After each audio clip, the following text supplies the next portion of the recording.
ॐ नमो अरिहन्तानम् ॐ नमो सर्वसिद्धानम्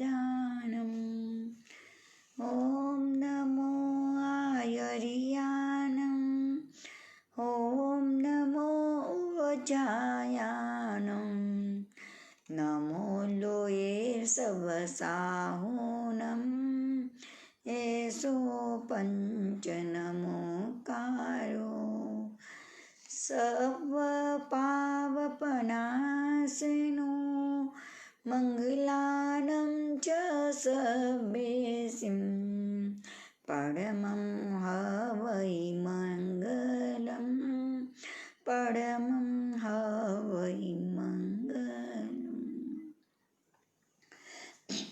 दमो मङ्गलमुखीठम् अहिंसा संयमो तवो देवावितं नमं सन्ति जस धम्मे संयमनो जस धम्मे संयमनो। सर्वप्रथम आस्था के केंद्र प्रभु महावीर को कोटि से वंदन। उन्हीं की आज्ञा में विचरण करने वाले चारित्र आत्माओं को सत सत वंदन। आदरणीय सुश्रावक श्राविकाएं, जय जिनेन्द्र।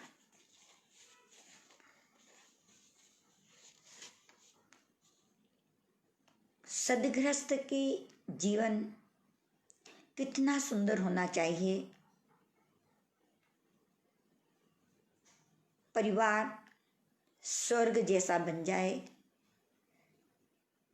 इस भावों को लक्ष्य में लेकर के सदग्रस्त का जीवन पूज्य के प्रति पूज्य भाव अहोभाव, कषायों की मंदता, यत्नपूर्वक प्रवृत्ति, पुण्य का उपार्जन, समय के अनुसार सारे उत्तरदायित्व से व्यवस्थित होकर अपनी आत्म साधना के लिए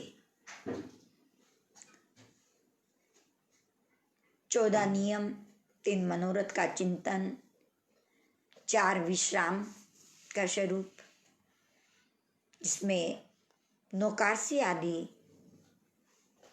तप का स्वरूप और सामायिक से समता कैसे प्राप्त हो उसकी चर्चा, पौषध, पंडित मरण, इन सारे स्वरूप को समझ करके कर्म प्रकृति, कर्मों का क्या स्वभाव है। कर्म है तो जड़ है, अकेला जड़ कुछ नहीं कर सकता। कर्मों में भी अनंत शक्ति है, किंतु उसे लब्धि तो है अनंत शक्ति की, पर करण लब्धि उसके नहीं होने के कारण से वो अकेला कुछ नहीं कर सकता। किंतु जब जीव के साथ संयोग होता है तो कर्म इस 4 गति और 84 लाख जीव योनि के अंदर कितना नाच नचाता है। किस प्रकार से इस संसार के अंदर हमें जन्म मरण करके अपना शुद्ध स्वरूप अनंत सुख वाली आत्मा, अनंत ज्ञान दर्शन वाली आत्मा अपने लक्ष्य तक नहीं पहुंच सकती। इसका मूल कारण है कर्म। कर्म अकेला कुछ नहीं कर सकता, किंतु हमारी आत्मा के साथ, हमारे आत्म प्रदेशों के साथ जब संबंध को प्राप्त कर लेता है, उस संबंध से वह 4 गतियों के अंदर परिभ्रमण करता है। तो इस कर्म के स्वरूप को समझ करके हमारे अनंत ज्ञान को आवरण करने वाला ज्ञानावण्य अनंत दर्शन को आवृत करने वाला दर्शनावरणीय,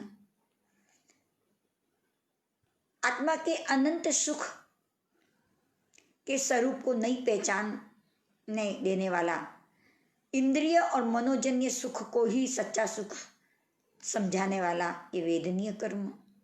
मोहनीय कर्म आत्मा को विकृत करके कषायों के अंदर, राग द्वेष के अंदर ही पूरा का पूरा जीवन समाप्त कराने वाला मोहनीय कर्म। आयुष्य कर्म जो अपनी अटल अवगाहना को, अपनी अक्षय स्थिति को रोकने वाला जो कर्म है वो आयुष्य कर्म, जिस कर्म के कारण अनंत सुख होने पर हम वहाँ रहना चाहते हैं पर रहने नहीं देता, और दुख है और दुखों से मुक्त होना चाहते हैं तो मुक्त नहीं होने देता, ऐसा आयुष्य कर्म। और अब चर्चा चल रही है नाम कर्म की, जो हमारे शरीर से संबंधित है। मन वचन काया के योग, इन तीनों योग की वक्रता से अशुभ नाम कर्म का बंध, और तीनों योग की सरलता से शुभ नाम कर्म का बंध, संवाद से शुभ नाम कर्म का बंध और विसंवाद से अशुभ नाम कर्म का बंध।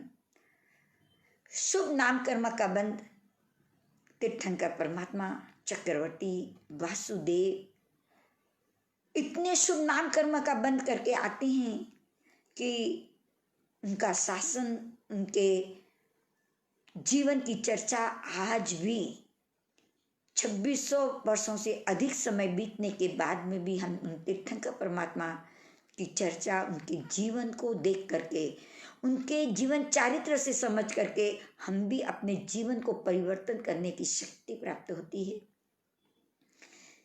कृष्ण वासुदेव शुभ नाम कर्म का आदि नाम कर्म, यश कीर्ति नाम कर्म, चारों ओर उनकी यश और कीर्ति फैली रहती है।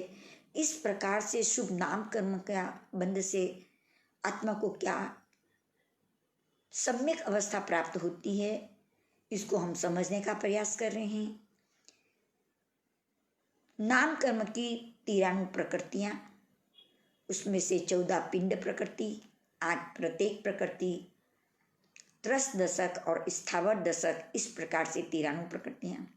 हम पिंड प्रकृतियों को समझने का प्रयास कर रहे हैं। गति 4 का स्वरूप समझा, जाति 5 का स्वरूप समझा, शरीर 5, अंगोपांग 3, सहन बंधन 5, संगातन 5 और 6 सहनन के स्वरूप को हमने समझने का प्रयास किया। 6 सहनन के स्वरूप को समझकर आगे का जो बोल है वो है 8वां, संस्थान नाम कर्म। संस्थान शरीर से जुड़ा हुआ है, शरीर की आकृति को संस्थान कहते हैं। ऐसे अजीव की भी आकृति है। अजीव की जो आकृति है वो 5 प्रकार के संस्थान विशेष आते हैं। वट, परिमंडल, तंस, चौरस और आयत।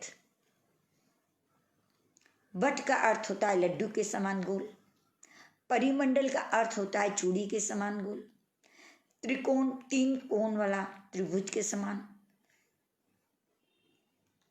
आयत त्रिकोण, वट, परिमंडल, तंस, चौरस, चारों ओर से चौरस, और आयत में रेक्टेंगल जैसे लंबा और चौड़ा, और एक इथंत करके एक संस्थान होता है अजीव के अंदर, जिसकी कोई आकृति निश्चित नहीं होती। इस प्रकार अजीव के भी संस्थान होते हैं, और जब अजीव ये तत्व जीव के साथ जुड़ता है, यानी हमें भी जो शरीर मिला है वो नाम कर्म के उदय से ही मिला है। उस अजीव तत्व जो हमारी आत्मा के साथ जुड़ा हुआ है, तो उसको है तो वो अजीव ही, किंतु हम इसके साथ रह रहे थे, इसको हम जीव के रूप में ही मानते, और ऐसा ही कहते हैं मैं हूँ, मैं, यानी आत्मा को भी शरीर के साथ हमने जोड़ा है। इस जीव के स्वरूप को जीव के समझ करके शरीर के आकृति को जोड़ के शरीर की आकृति को संस्थान कहते हैं। ये शरीर की आकृति 6 प्रकार की होती है। पहली आकृति समचतुरस संस्थान है, निग्रोध परिमंडल संस्थान है, सादी संस्थान है, वामन संस्थान है, कुब्जक संस्थान है और हुंडक संस्थान है। इस प्रकार से 6 संस्थान का वर्णन आता है। शरीर के आकार को संस्थान कहते हैं। जिस कर्म के उदय से जीव को संस्थान की प्राप्ति होती है उसको संस्थान नाम कर्म कहते हैं। पहला संस्थान है सम चतुरस्र संस्थान। सम का अर्थ होता है समान, चतु का अर्थ है 4 और अस्र का अर्थ है कोण। जिस शरीर की आकृति में चारों कोण समान हो, सम यानी समान, चतु यानी 4, अस्र यानी कोण, यानी चारों कोण जिसके समान हो, जिस शरीर की आकृति के चारों कोण समान हो उसको सम चतु अस्र संस्थान कहते हैं। समान यानी पालकी लगाकर पे बैठने पर शरीर के जो पालकी लगी हुई है और वहां से कपाल का यानी वहां से यहाँ की दूरी, दोनों घुटनों के बीच की दूरी और बाएं कंधे से दाएं घुटने की दूरी और दाएं कंधे से बाएं घुटने की दूरी, ये चारों जिसमें समान हो, यानी हमारे कपाल से अपने आसन तक की दूरी, दोनों घुटनों के बीच की दूरी, दाहिने कंधे से बाएं घुटने की दूरी और बाएं कंधे से दाहिने घुटने की दूरी, इस प्रकार ये चारों कोण जिसके सम हो, समान हो उसको सम चतुरस्र संस्थान कहते हैं। और ऐसे कहें तो जिसकी सुंदराकार आकृति हो, जिसकी आकृति मनुष्य की किस प्रकार से होनी चाहिए ऐसी सुंदर आकृति हो उसको सम चतुरस्र संस्थान कहते हैं। दूसरे संस्थान का नाम है निग्रोध परिमंडल संस्थान। निग्रोध कहते हैं वट वृक्ष को। जैसे वट वृक्ष जो होता है वो ऊपर से पूरा हरा भरा होता है और नीचे जो उसका तना होता है वो बहुत एक स्थान वाला होता है और ऊपर से हरा भरा होता है। तो जिस कर्म के उदय से शरीर की ऐसी रचना होती है कि नाभि के ऊपर के अवयव जो भी हैं, यानी हाथ, कंधे, चेहरे के अंदर जो भी अवयव हैं वे तो प्रमाणोपेत होते हैं, जितने होने चाहिए, जिस प्रकार से होने चाहिए वैसे होने। और नाभि के नीचे का जो शरीर का भाग है वो प्रमाणोपेत नहीं होता। जैसे वो वट वृक्ष का ऊपर से हरा भरा होता है और नीचे एक ठूंठ जैसा होता है, ठीक वैसे ही जिनके शरीर की आकृति नाभि के ऊपर के भाग पे तो प्रमाणोपेत होता है और नाभि के नीचे का भाग प्रमाणोपेत नहीं होता, यानी जैसा होना चाहिए इस प्रकार से नहीं होता। कमर आदि के जो भाग हैं, पैर के जो भाग हैं वे ठीक ढंग से नहीं होते हैं, उसको निग्रोध परिमंडल संस्थान कहते हैं। और तीसरे संस्थान का नाम है वटवृक्ष के जैसा है, इसलिए इसका नाम है निग्रोध परिमंडल। निग्रोध वृक्ष को कहते हैं परिमंडल, यानी उसका जैसा परिमंडल बना हुआ होता है वैसे शरीर का संस्थान होता है, उसको निग्रोध परिमंडल संस्थान कहते हैं। तीसरा है सादी संस्थान। सादी का अर्थ होता है नाभि के ऊपर का भाग प्रमाणोपेत नहीं है और नाभि के नीचे का भाग प्रमाणोपेत है, यानी ऊपर के भाग में कहाँ कमी है, चाहे वो कंधे हो, चाहे चेहरे के अंदर हो, चाहे हमारे यहाँ के छाती छेस्ट आदि के अंदर हो, यहाँ पे प्रमाणोपेत जैसा होना चाहिए वैसा नहीं है और नाभि के नीचे का हिस्सा प्रमाणोपेत है। ऐसे संस्थान को सादी संस्थान कहते हैं। कहाँ कहाँ पे ऐसा उदाहरण मिलता है, सांप की बांबी के जैसे। जैसे सांप अपनी बाम्बी यानी अपने घर के अंदर जाता है तो जाने का रास्ता तो जो है वो बहुत छोटा है, किंतु आगे जाता है तो उसका पूरा विस्तार और सुंदर है। इसी प्रकार से नाभि के ऊपर का जो भाग है वो प्रमाणोपेत नहीं है और नाभि के नीचे का भाग है वो प्रमाणोपेत है। ऐसी अवस्था को सादी संस्थान कहते हैं। और उसके बाद चौथा संस्थान है कुब्जक संस्थान नाम कर्म। इस कर्म के प्रभाव से जीव का शरीर कुबड़ा होता है, यानी हाथ पैर बराबर होते हैं, पैर कितने होने चाहिए उतने होते हैं, हाथ कैसे होने चाहिए वो ठीक होते हैं, किंतु छाती और पीठ का भाग जो होता है वो या तो आगे निकला हुआ होता है या पीछे की ओर होता है। तो जिस संस्थान के अंदर कुबड़ा संस्थान होता है, यानी हाथ पैर तो प्रमाणोपेत है किंतु छाती और पीठ या गर्दन वगैरह ठीक ढंग से नहीं है, उसको कुब्जक संस्थान कहते हैं। और पांचवा संस्थान है वामन संस्थान। वामन का अर्थ है बौना, यानी जिसके शरीर की जो हाइट है वो 52 अंगुल की होती है। 52 अंगुल की हाइट वाला जो होता है वो वामन संस्था वाला या मारवाड़ी में उसको कहते हैं बावनिया, उस बावनिया का रूप होता है। उसके पेट और पीठ, पीछे का भाग पेट और पीठ तो इसके बराबर होते हैं, किंतु हाथ पैर बहुत छोटे होते हैं और हाथ भी छोटे छोटे होते हैं, पेट पीठ बराबर होते हैं, यानी उसको ऊपर का शर्ट तो बराबर चाहिए किंतु पैर छोटे होने से पैंट होते हैं वे छोटे चाहिए। इस प्रकार का जो संस्थान होता है उसको वामन संस्थान कहते हैं। और हुंडक संस्थान, जिस संस्थान के अंदर पूरा शरीर का जो है बेढोल तरीके का होता है, कहाँ से कंधे निकले हुए हैं, कहाँ से कमर का भाग निकला हुआ है, कहाँ पेट टेढ़े हैं।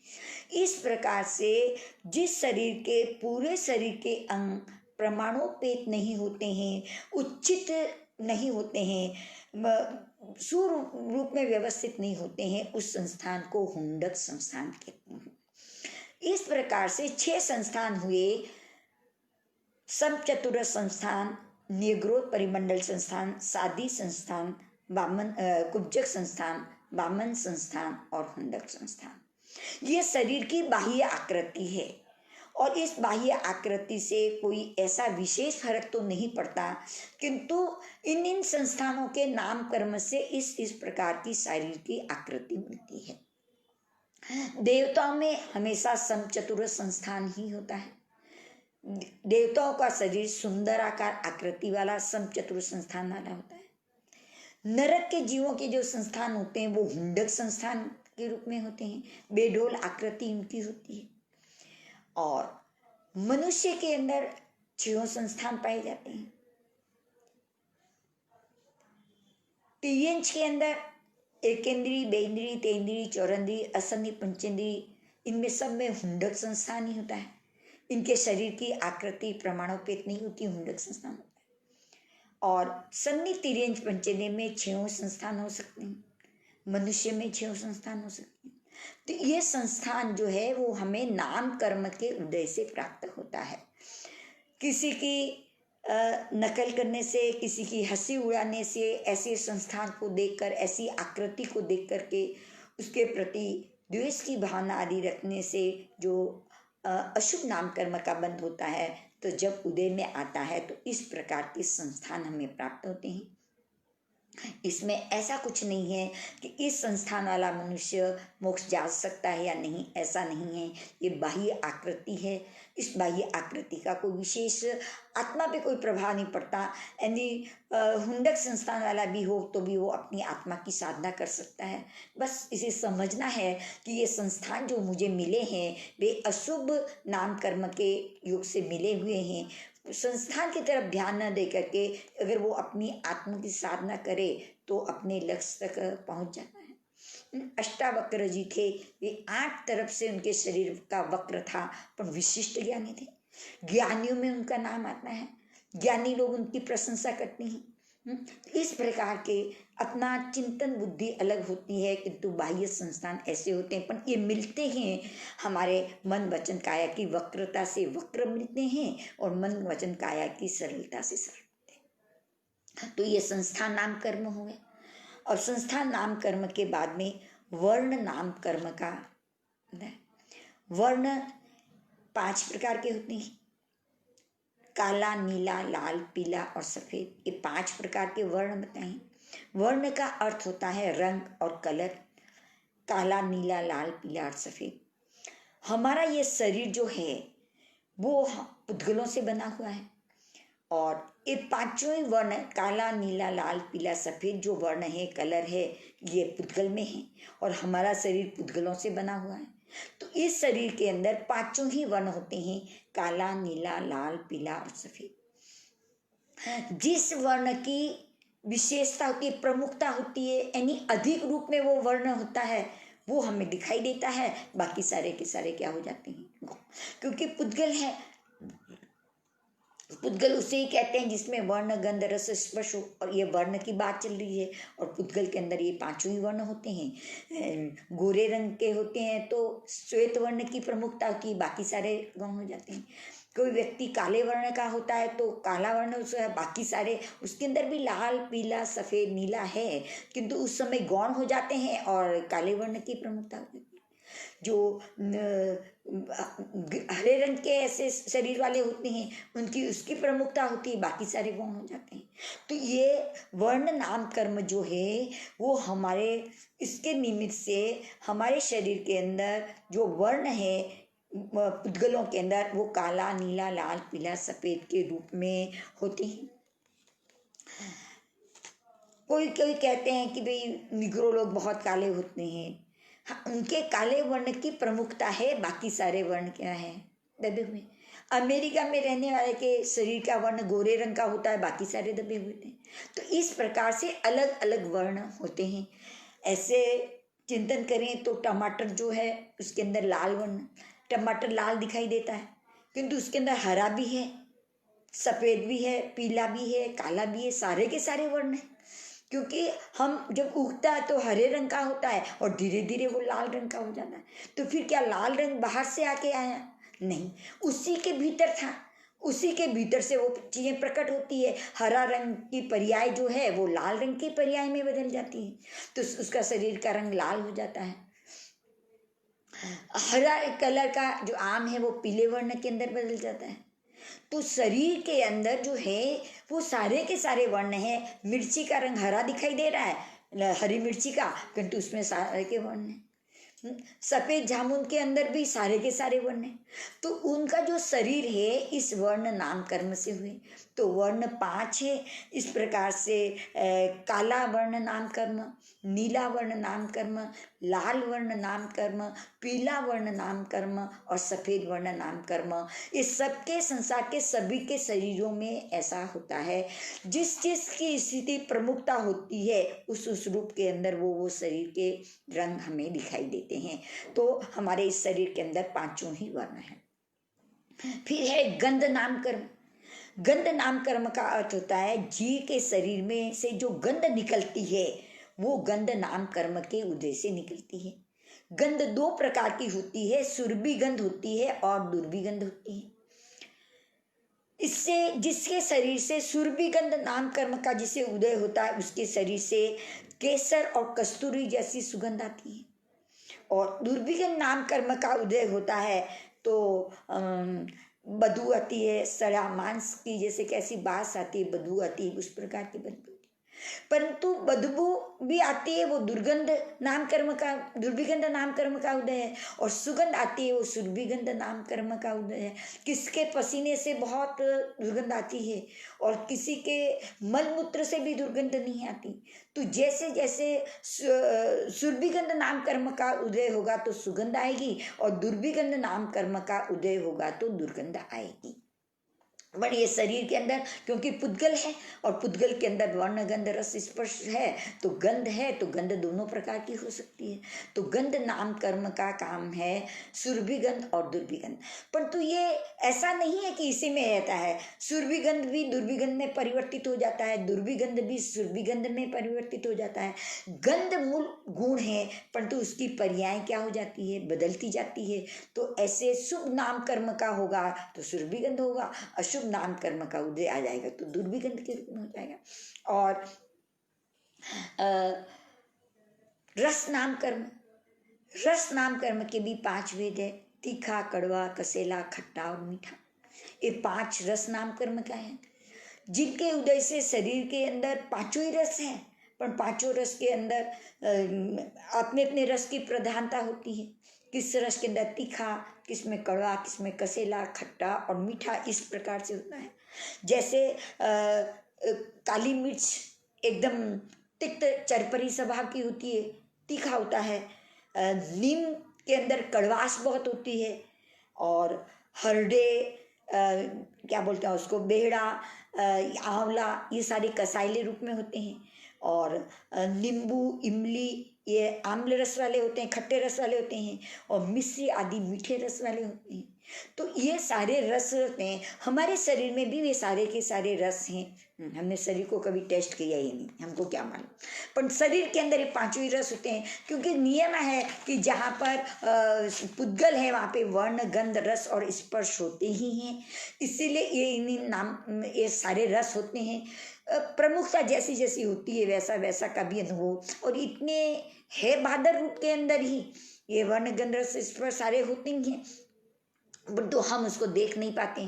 परंतु ये काली मिर्ची है, आंवला है, इनको अगर देखते तो उनमें जो जो रस होता है उस प्रकार से, क्योंकि वो भी उनका तो शरीर ही है, जो बन रहा है वो तो शरीर ही है। आंवला का भी जो शरीर दिखाई देता है, इमली का है, गन्ने का, मीठा, ये सारा शरीर ही है उनका।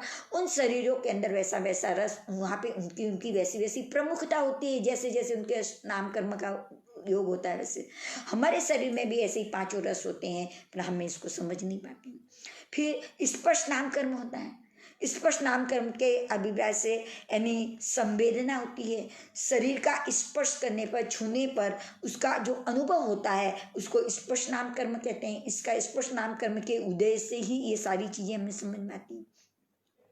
8 स्पर्श है, खुरदरा, कोमल, हल्का, भारी, ठंडा, गर्म, लूखा और चिकना।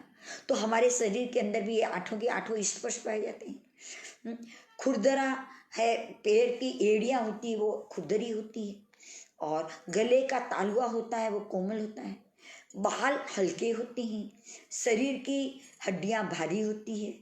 पूरे शरीर का स्पर्श करने के बाद कान का इस लोल की स्पर्श करें तो ठंडी होती है।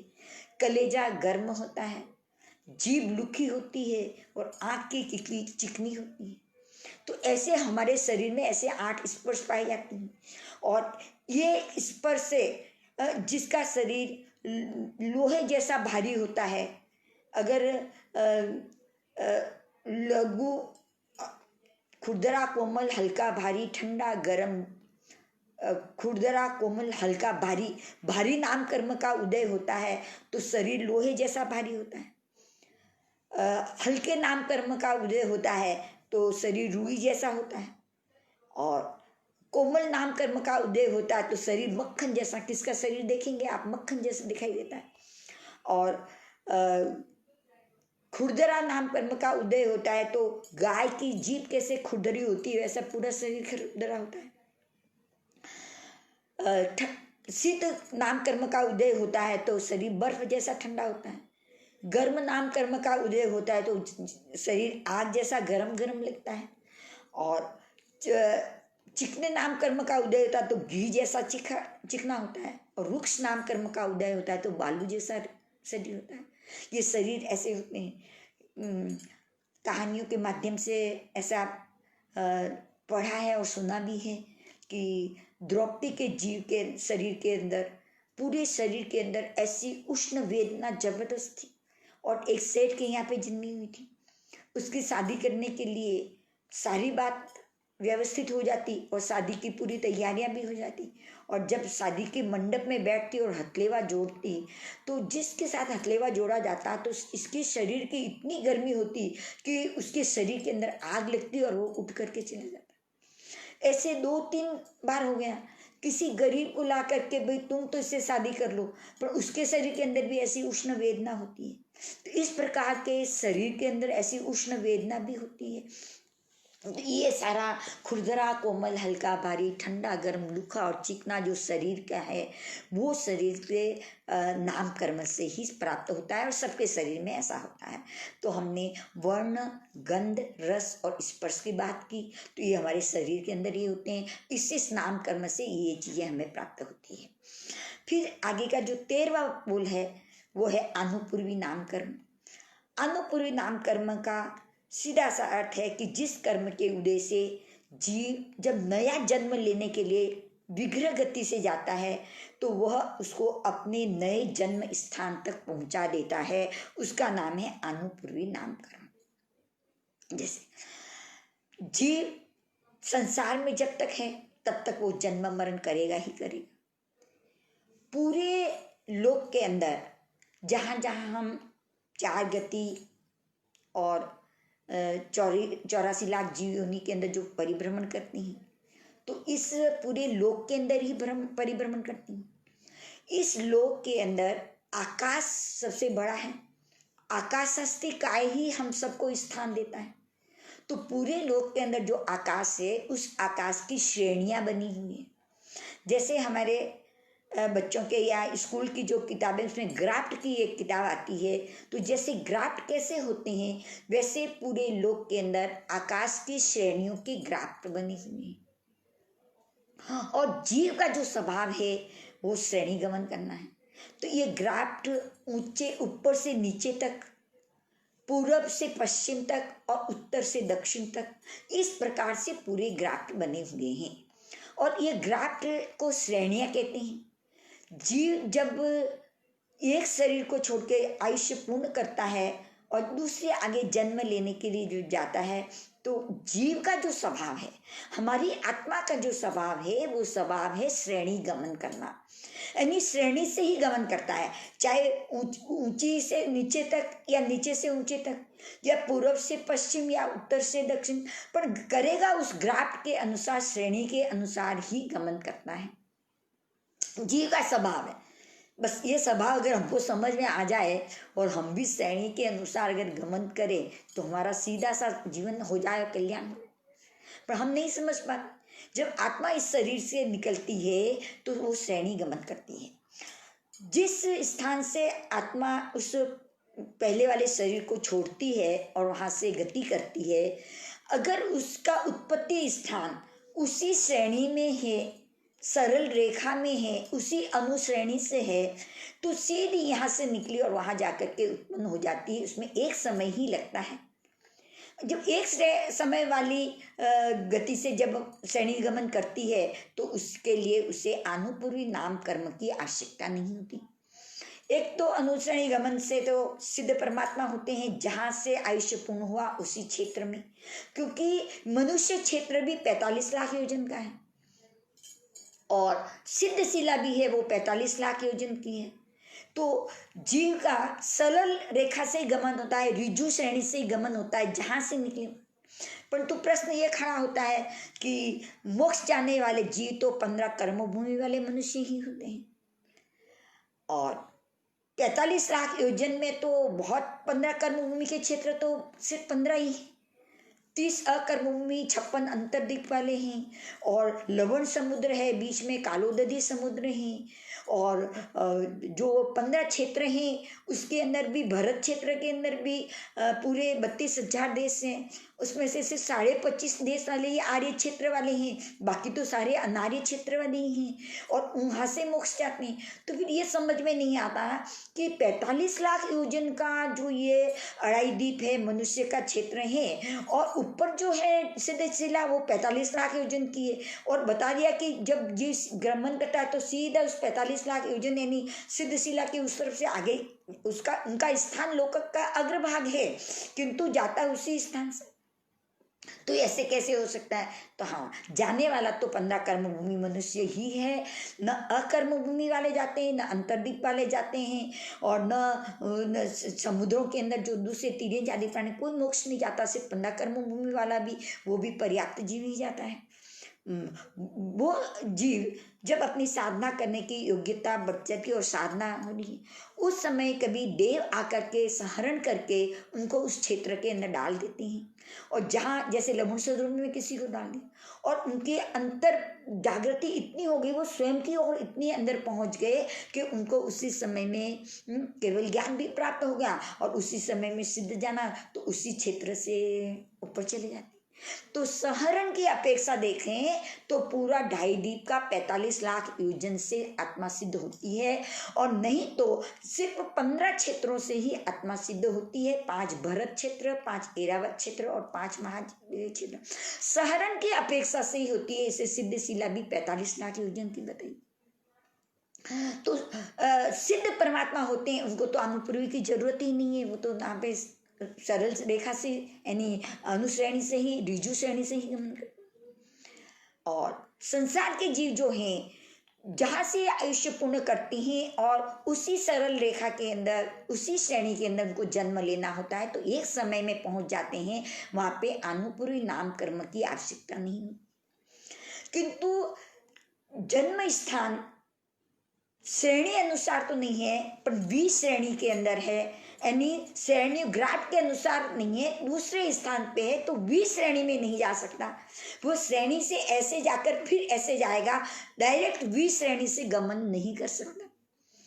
तो अब जीव का स्वभाव है, वो श्रेणी से गया, अब उसको 20 श्रेणी में जाना है, उस तरफ जाना है, तो उस समय में अनुपूर्वी नाम कर्म आता है, और अनुपूर्वी नाम कर्म उसे अपने उत्पत्ति के स्थान तक क्या करता है, ले जाता है। जैसे हम गाड़ी में जाते हैं, और गाड़ी स्वभाव से सीधे सीधे चल रही है, किंतु उसे जहाँ डायरेक्शन चेंज करना होता है तो गियर को मोड़ना पड़ता है, और फिर वो अपने स्थान पे जाता है। ठीक वैसे ही जीव का जो स्वभाव है वो श्रेणी गमन है, श्रेणी गमन से ऊपर जाता है, परंतु उसका जन्म स्थान अगर 20 श्रेणी के अंदर है, तो जब वो मोड़ लेता है, यानी विग्रह गति जब होती है, ऋजु गति के अंदर तो कोई बाधा नहीं, पर जब विग्रह गति के अंदर से जाना होता है, तो उस मोड़ के अंदर वो अनुपूर्वी नाम कर्म आता है, और जहां उसे उत्पत्ति स्थान में जाना है वहां जाता है। तो इस अनुपूर्वी नाम कर्म का उदय सिर्फ विग्रह गति के अंदर ही होता है। एक समय का एक मोड़ है तो एक समय, 2 मोड़ है तो 2 समय, और 3 मोड़ है तो 3 समय का उससे समय लगता है, और वह घुमाव की स्थिति के ऊपर अनुपूर्वी नाम कर्म का उदय आता है। क्योंकि हमारा स्वभाव तो है वो सीधी रेखा में, यानी श्रेणी गमन का ही है, हम भी श्रेणी में नहीं जाते, परंतु अनुपूर्वी नाम कर्म, क्योंकि अभी तक कर्म की स्थिति बाकी है, तो हमको उस तरफ ले जाते हैं। इस प्रकार से ये 4 अनुपूर्वी है, नरकानुपूर्वी है, तिर्यंचानुपूर्वी है, मनुष्यानुपूर्वी है, और देवानुपूर्वी है। ये चारों ही नरक की ओर जाना है तो नरकानुपूर्वी हमें वहां तक ले जाएगी। तिर्यंच गति में कहाँ कहाँ, क्योंकि नरक गति का स्थान अधोलोक है तो वहां ले जाएगी। तिर्यंच गति का स्थान तो संपूर्ण लोक के अंदर है, जहां जहां जन्म लेना है उस 20 श्रेणी के अंदर, विग्रह गति के अंदर आकर के ये नाम कर्म हमको वहां तक पहुंचा लेता है। और मनुष्य से में जन्म लेना है तो मनुष्यानुपूर्वी आती है, देव गति में ऊपर जन्म लेता है तो देवानुपूर्वी आती है। तो इस प्रकार से ये चारों ही अनुपूर्वी नाम कर्म से हमें अपने उचित स्थान पर, यानी सब श्रेणी से गमन करते हैं तब तो इसकी आवश्यकता नहीं है, परंतु जब विग्रह गति से 20 श्रेणी की ओर जाना होता है, जब 20 श्रेणी के अंदर जाना होता है, तब अनुपूर्वी नाम कर्म का उदय होता है, और उसके माध्यम से हम वहाँ पर आत्मा अपने अपने उचित स्थान पर जन्म लेती है। इसलिए अनुपूर्वी कर्म नाम कर्म के उदय से हम एक जन्म स्थान से दूसरे जन्म स्थान जो विग्रह गति वाला है, वहां पर इन अनुपूर्वी नाम कर्म का उदय होता है। फिर 13वां अनुपूर्वी नाम कर्म था, और 14वीं पिंड प्रकृति है जिसका नाम है विहायो गति नाम कर्म। विहायो का अर्थ होता है एक खुले आकाश के अंदर, नाम तो होना चाहिए गति नाम कर्म ही, परंतु गति नाम कर्म बोले तो पहले जो पिंड प्रकृति थी वो गति समझ में आ जाएगी, इसलिए विहायो गति इसके साथ जोड़ा गया, जिससे हमें मालूम पड़े कि विहायो गति नाम कर्म लगे। विहायो गति का अर्थ होता है चाल। हम जो चलते हैं, हमारी जो चाली होती है, हम जिस प्रकार से चलते हैं उसको विहायो गति नाम कर्म कहते हैं। शुभ विहायो गति होती है और अशुभ विहायो गति होती है। जिस शुभ विहायो गति नाम कर्म के उदय से जिसकी चाल हंस जैसी होती है, हाथी जैसी होती है, शुभ गति से जो चलता है उसको शुभ विहायो गति नाम कर्म कहते हैं। और अशुभ विहायो गति नाम कर्म के उदय से जीव ऊंट जैसे, गधे जैसे छलांग मार मार के चलता है, चलने का जहाँ विवेक नहीं होता है, गति बराबर नहीं होती है, गति बराबर नहीं करता है, वहाँ पे अशुभ विहायो गति नाम कर्म का उदय होता है। ऐसा कहते हैं। पहले जमाने के अंदर जब सगाई सगपन की जो स्थिति होती थी और लड़की को जब देखने के लिए जाते थे, तो जब लड़की आती थी और जब वापस जाती थी पुनः, तो उसकी चाल को देखते थे किस प्रकार से चलती है।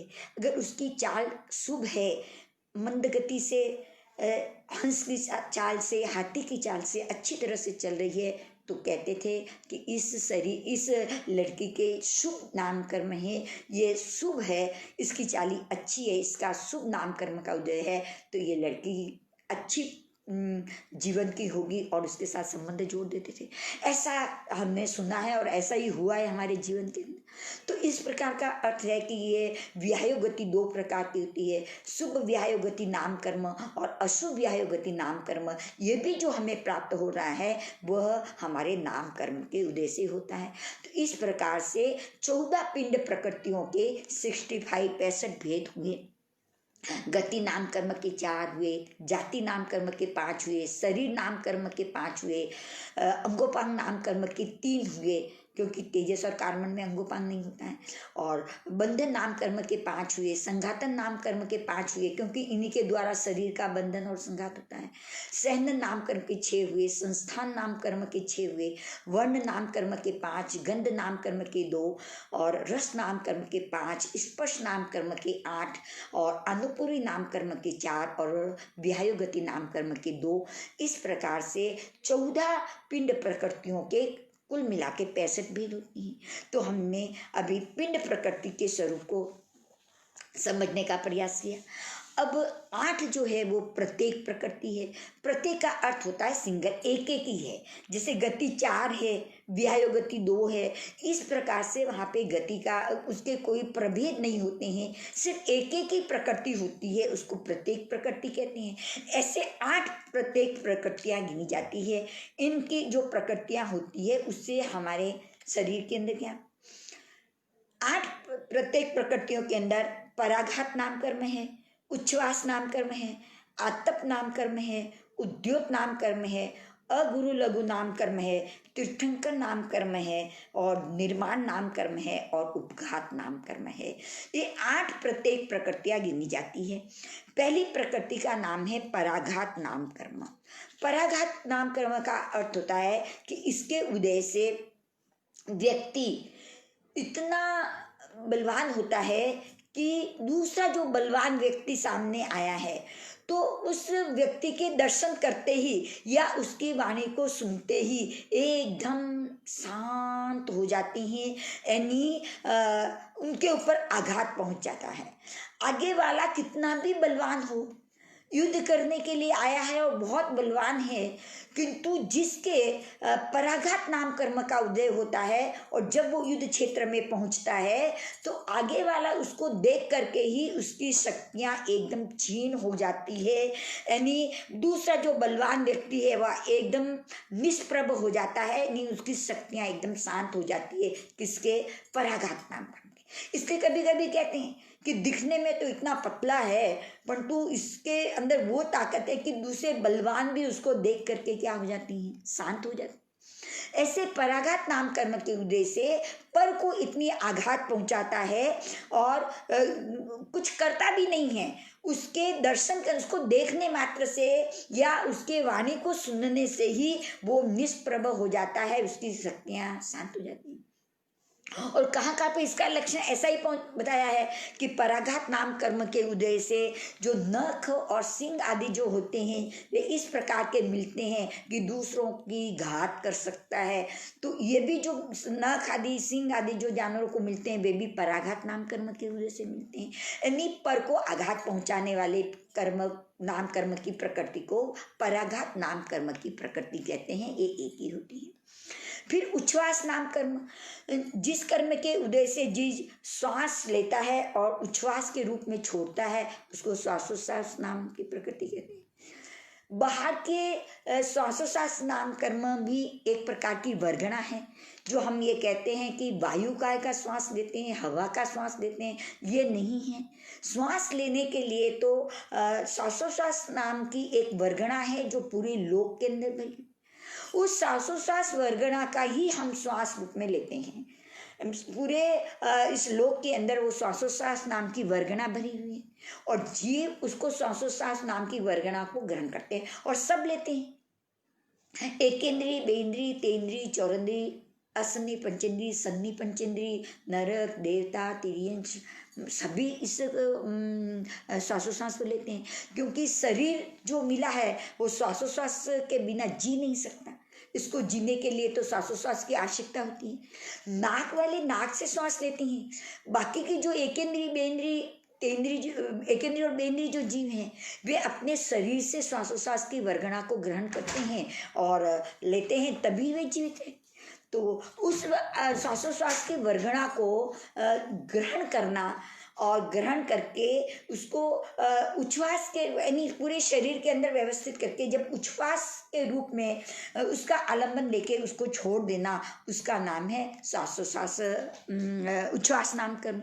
कि उच्छ्वास नाम कर्म के उदय से हम श्वासोच्छ्वास की वर्गणा को ग्रहण करते हैं और ग्रहण करके हमारे भीतर की शुद्धिकरण जो करना है उसको करके उच्छ्वास के रूप में वापस छोड़ते हैं। वे उच्छ्वास नाम कर्म का उदय। नाम ऐसे ही है उच्छ्वास, पर नाम है श्वासोच्छ्वास। श्वास को लेना और फिर वापस क्या करना है, छोड़ना है। तो नाक के द्वारा भी होती है, बाकी एक पूरे शरीर के द्वारा भी श्वासोच्छ्वास के वर्गणा के पुद्गलों को ग्रहण करते हैं और रोम के द्वारा भी इन वर्गणाओं के पुद्गलों को ग्रहण करके हम जो जीवित कहते हैं वो श्वासोच्छ्वास नाम कर्म है। और तीसरा है जो है वो है आतप नाम कर्म। आतप नाम कर्म का होता है कि जिस कर्म के प्रभाव से जीव स्वयं तो शीतल रहता है और दूसरों को आतप देता है, तापना देता है। जैसे सूर्य का जो विमान है, सूर्य के विमान के अंदर एकेंद्रीय के जीव है और उन एकेंद्रीय जीवों में आतप नाम कर्म का उदय होता है और उस आतप नाम कर्म के उदय से सूर्य का विमान में जो एकेंद्रीय जीव रह रहे हैं वे तो शीतल प्रकृति के, उनका शरीर जो है वो एकदम शीतल है, किंतु उसका जो प्रकाश आ रहा है वो कितना गर्म है, यानी आतप तापना दे रहा है। वे स्वयं शीतल है और दूसरे को क्या देते हैं, तापना देते हैं। ऐसा जो है उसका नाम है आतप नाम कर्म। हाँ, तेव का अग्नि जो लगती है उसको आतप नाम कर्म का उदय नहीं है, उसको तो उष्ण वर्ण नाम कर्म का उदय है, इसलिए उसमें उष्णता होती है। और लोहित नाम कर्म का उदय होता है, यानी लाल वर्ण का नाम कर्म का उदय होता है, तो इसलिए उसका रंग लाल दिखाई देता है, परंतु उसमें आतप नाम कर्म का उदय नहीं होता। आतप नाम कर्म का तो उदय सूर्य के विमान के अंदर जो एकेंद्रीय जीव हैं उन्हीं में होता है, जिसके कारण से यहाँ तक ताप आता है। यह है आतप नाम कर्म। और चौथा जो है वो है उद्योत नाम कर्म। उद्योत नाम कर्म का अर्थ होता है स्वयं भी शीतल रहता है और दूसरों को भी शीतलता प्रदान करता है, यानी उनके शरीर के अंदर भी शीतलता रहती है और दूसरों को भी वो शीतलता देता है, उसका नाम है उद्योत नाम कर्म। ये उद्योत नाम कर्म की चंद्रमा के अंदर ये प्रकृति होती है। चंद्रमा स्वयं शीतल होता है और दूसरों को भी शीतलता देता है। एक जुगनू नाम करके एक छोटा सा जो तेंद्रीय जीव आता है उसके अंदर भी ये उद्योत नाम कर्म का उदय होता है। वो स्वयं भी शीतल होता है, दूसरों को भी शीतलता प्रदान करता है। तो इस प्रकार से उद्योत नाम कर्म है। और अगुरु लघु नाम कर्म होता है। अगुरु लघु नाम कर्म, अ यानी नहीं, गुरु यानी भारी और लघु यानी हल्का। जिस अगुरु लघु नाम कर्म के उदय से जिनका शरीर न तो अत्यंत भारी होता है और न ही अत्यधिक हल्का होता है, ऐसा जो शरीर होता है उसको अगुरु लघु नाम कर्म कहते हैं। और ऐसे भी तो देखें तो अगुरु लघु नाम कर्म के उदय से ही किसका शरीर कितना भारी होता है और वो अपने शरीर को लेके चलता है। ऐसे 2 किलो वजन लेने के लिए कहे या कोई चीज उठा करके कहाँ से कहाँ लेकर जाने के लिए तो नहीं ले जा सकता, किंतु खुद का शरीर 100 किलो का भी हो तो उठा करके लेकर चलता है। तो यह शरीर के अंदर अगुरु लघु नाम कर्म, हाँ ऐसे सिद्ध भगवान के भी अगुरु लघु नाम कर्म का उदय होता है, शरीर के अंदर भी अगुरु लघु नाम कर्म का उदय होता है। तो ये अगुरु लघु नाम कर्म की पर्याय भी होती है, अलग अलग रूप में अलग अलग वर्णन आया है, पर यहाँ पे शरीर का जो वर्णन चल रहा है तो शरीर के अंदर अगुरु लघु नाम कर्म का उदय होने से ये शरीर न तो एकदम फूंक लगाए उठ जाए इतना हल्का होता है और नहीं इतना लोहे के जैसा भरकम होता है कि उठ ही नहीं सकता, ऐसा भी नहीं होता है। तो इस नाम कर्म के उदय से शरीर न तो अधिक भारी होता है और न ही अधिक हल्का होता है, स्वयं लेकर के चले ऐसा अगुरु लघु नाम कर्म के उदय से ऐसा शरीर की यह प्रकृति है, ये नाम कर्म की प्रकृति है, उससे ऐसा शरीर मिलता है। और तीर्थंकर नाम कर्म तो बहुत ही शुभ, सबसे पुण्य की प्रकृति, उत्कृष्ट पुण्य की प्रकृति है जिसका तीर्थंकर नाम कर्म, इसका वर्णन हम अलग से और करेंगे। किंतु इसके उदय से जीव केवल ज्ञान प्राप्त करने के बाद तीर्थ का प्रवर्तन करते हैं, यानी 4 तीर्थ की स्थापना करते हैं और 4 तीर्थ के अंदर धर्म की सर्वोत्कृष्ट आराधना और साधना के स्वरूप को समझाते हैं और तीर्थ की स्थापना करने से ये तीर्थंकर नाम कर्म के रूप में होता है। हाँ, केवल ज्ञान प्राप्त होने के बाद जिन्हें तीर्थंकर नाम कर्म का बंद किया हो और उस समय में 13वें गुण स्थान के अंदर इसका उदय आता है और इसका उदय आने पर केवल ज्ञान प्राप्त करने के बाद वो आत्मा 4 तीर्थ की स्थापना करती है और फिर क्या बनते हैं, तीर्थंकर बनते हैं। और वो तीर्थंकर नाम कर्म या इसको जिन नाम कर्म भी कहा जाता है। ये तीर्थंकर नाम कर्म सिर्फ तीर्थंकरों का ही होता है। केवल ज्ञानी तो अभी वर्तमान के अंदर 2 करोड़ केवल ज्ञानी है, किंतु तीर्थंकर तो 20 ही है, सिमंदर स्वामी, युगमंदर स्वामी, बाहु स्वामी, सुबाहु स्वामी। तो अभी वर्तमान के अंदर महाविदेह क्षेत्र के अंदर 20 ही तीर्थंकर विराजमान है जो विहरमान के नाम से पुकारे जाते हैं और केवली तो 2 करोड़ है। तो सभी केवलियों को तीर्थंकर नाम कर्म का नहीं होता। और हम जिस क्षेत्र में रहते हैं वो भरत क्षेत्र है और ऐरावत क्षेत्र है, और भरत और ऐरावत क्षेत्र के अंदर तो काल चक्र जो घूम रहा है, उस काल चक्र के अंदर 2 काल होते हैं, अवसर्पणी काल और उत्सर्पणी काल, घटता हुआ काल और बढ़ता हुआ काल। तो अवसर्पणी काल में भी 24 तीर्थंकर होते हैं और उत्सर्पणी काल के अंदर भी 24 तीर्थंकर होते हैं। तो एक काल चक्र में ऐसे 48 तीर्थंकर होते हैं। इतने ही ऐसे तीर्थंकर, इतने काल चक्र अनंत बीत चुके और 24 तीर्थंकर हुए। महाविदेह क्षेत्र के अंदर जगन ने 20 विहरमान जिनको कहते हैं तो ये तीर्थंकर ही हैं, पर हमेशा विचरण करते हैं, इसलिए उनको विहरमान के नाम से पुकारा गया है। और उनका कभी विरह नहीं पड़ता, यानी 20 तो मिनिमम हमेशा होते ही हैं, कभी विरह नहीं पड़ता, इसलिए उनको विहरमान कहते हैं। और ज़्यादा से ज़्यादा 170 भी 160 तीर्थंकर महाविदेह क्षेत्र में हो सकते हैं। और भरत और ऐरावत में 24 होते हैं, पर एट ए टाइम एक ही तीर्थंकर होते हैं। तो इस प्रकार से भरत ऐरावत के एट ए टाइम एक, तो 5 भरत के 5 ऐरावत के 5 10 हो गए। और महावीर क्षेत्र में उत्कृष्ट हो तो 160। जिस समय हमारे यहाँ पे अजितनाथ भगवान हुए थे उस समय पूरे लोक के अंदर यानी 5 भरत, 5 ऐरावत और 5 महावीर क्षेत्र के 170 तीर्थंकर हुए थे, ऐसा है। और आज भी तीर्थंकर नाम कर्म का हम बंद कर सकते हैं, वो इसके चैप्टर को अलग से लेके समझेंगे। परंतु असंख्यात आत्मा ऐसी है जो देवलोक के अंदर है जो तीर्थंकर नाम कर्म का बंद कर चुकी है। असंख्यात आत्माएं नरक के अंदर है जिन्होंने तीर्थंकर नाम कर्म का बंद कर लिया है। वर्तमान के संख्यात आत्मा ऐसी है जो तीर्थंकर नाम कर्म का बंद कर रही है। और आज भी तीर्थंकर बनने के लिए महाविदेह क्षेत्र के अंदर 1660 आत्माएं जन्म ले चुकी है, जो सिमंदर स्वामी के पीछे, युगमंदर के स्वामी के, ऐसे कुल मिला के 1660 आत्माएं तीर्थंकर बनने के लिए जन्म ले चुकी है। तो ऐसा लगता है कि हम भी अपना जीवन में पुरुषार्थ करें, धर्म की आराधना के अंदर रस लें और उत्कृष्ट रसायन आ जाए। तो ऐसी मन वचन काया की सरलता से, सम्यक संवाद से ऐसा उत्कृष्ट रस आया है तो तीर्थंकर नाम कर्म का बंद कर सकते हैं। तो इस प्रकार से तीर्थंकर नाम कर्म का और निर्माण नाम कर्म का जो 7वें नंबर में है निर्माण नाम कर्म। निर्माण नाम कर्म का अर्थ होता है कि हमारे जो अंगोपांग है, यानी उपांग जो है हमारे शरीर के अंदर, कान कहाँ होना चाहिए, आंखें कहाँ होनी चाहिए, नाक कहाँ होना चाहिए, दांत आदि वो कहाँ होने चाहिए, हाथ पैर कहाँ होने चाहिए। तो अपने उचित स्थान पे जो उपांग अवयव जाकर के जुड़ते हैं और उसका शरीर का पूरा सुव्यवस्थित रूप से निर्माण होता है, उसको निर्माण नाम कर्म कहते हैं। अपने ऊंचे, हाँ, कभी ऐसा नहीं होगा कि मुंह ऊपर हो गया और कान नीचे हो गए, ऐसा नहीं होता। क्योंकि निर्माण नाम कर्म शरीर की कैसी व्यवस्था होनी चाहिए, चाहे वो मनुष्य की हो, तिर्यंच की हो, देव की हो, नर की हो, तो उनके कहाँ कहाँ व्यवस्थित होना, वो निर्माण नाम कर्म का कार्य है। और 8वां है उपघात नाम कर्म। जिस कर्म के उदय से हमारे शरीर के अंगोपांग से हमारे शरीर को ही असहता प्राप्त होती है, उसका नाम है उपघात नाम कर्म।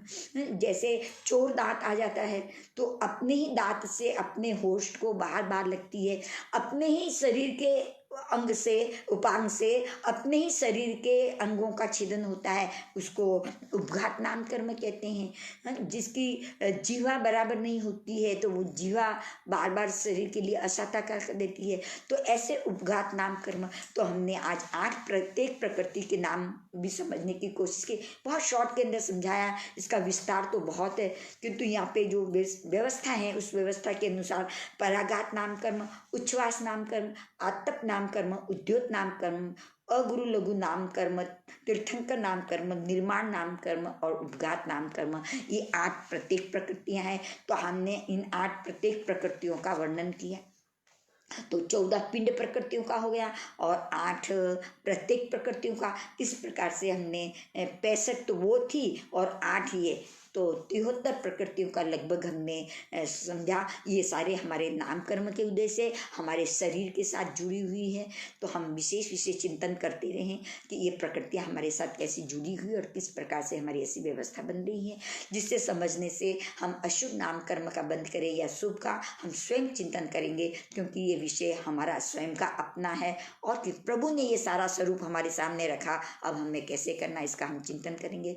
तो आज के विषय के अंदर जो हमारी चर्चा चली उसके अंदर आगम के विरुद्ध या शब्दों का सही उच्चारण न होने के कारण से कोई दोष लगा हो तो वाइधम बच्चामेलियम हीनखरम अच्छखरम पयघ्नम विनयहीनम जोगहीनम घोषहीनम सुट्ठु दिनम दुट्ठु परिचयम अकाले कहो सज्जाओ काले न कहो सज्जाओ असज्जये सज्जयम सज्जाए न सज्जयम भंटा गुंता विचारता ज्ञान और ज्ञानंत पुरुषों की अविनी आसाधना की हो तो मिच्छामि क्रम।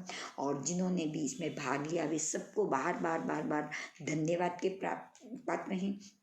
आगे से आगे इसकी चर्चा करें और अपने प्रश्न को कमेंट बॉक्स के अंदर डालें और इन्हीं मंगलमय भावनाओं के साथ गुरुदेव की आज्ञा से चत्तारी मंगलम अरिहंता मंगलम सिद्धा मंगलम साहु मंगलम केवली प्रणेतो धम्मो मंगलम चत्तारी लोगुत्तमा अरिहंता लोगुत्तमा सिद्धा लोगुत्तमा साहु लोगुत्तमा केवली प्रणेतो धम्मो लोगुत्तमो चत्तारी शरणं पवज्जामि अरिहंते शरणं पवज्जामि सिद्धे शरणं पवज्जामि साहु शरणं पवज्जामि केवली प्रणेतम धम्मम शरणं पवज्जामि।